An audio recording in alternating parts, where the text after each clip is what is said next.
সমেত বিয়াস, আসসালামু আলাইকুম। আজকে আমরা চলে এসেছি একটি ভিয়েতনামের নারিকেল গাছের পাশে।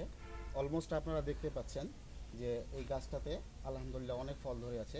একজন আঙ্কেল এটা গাছ লাগিয়েছে বেশ কিছুদিন আগে। আমরা এই গাছটা নিয়ে আঙ্কেলের সাথে আরও আলোচনা করব। তার আগে আমি দেখিয়ে নেব এই গাছটাতে অল্প সময়ে কি পরিমাণ ফল আসছে, এবং গাছটার সাইজ দেখেন, বেশি বড় না কিন্তু গাছ, অল্প বয়সেই ফল আসছে। গাছের গোড়া থেকে প্রায় 4 ফিটের মতো হবে।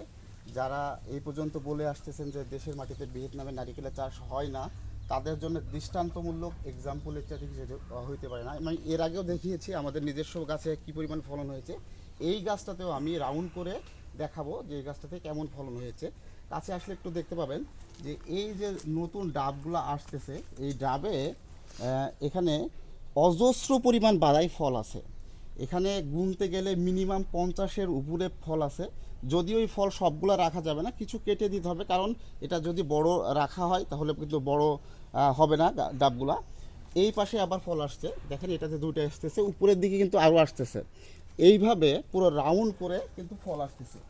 তো আমরা একটু দেখে নিই। দেখেন এই দিকে আরও ফল আছে, এই পাশে অলরেডি বড় ডাব হয়ে গেছে। তো আমরা এই যে নতুন আবার বাধা আসতেছে, আর এখানে বড় হয়ে গেছে ডাব। এটার পানি অনেকটা সুমিষ্ট।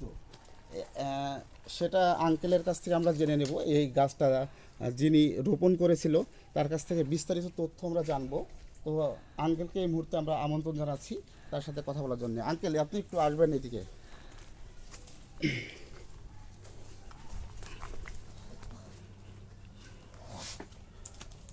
এটা একটু ধরে কথা বলেন। হ্যাঁ, আপনি যান।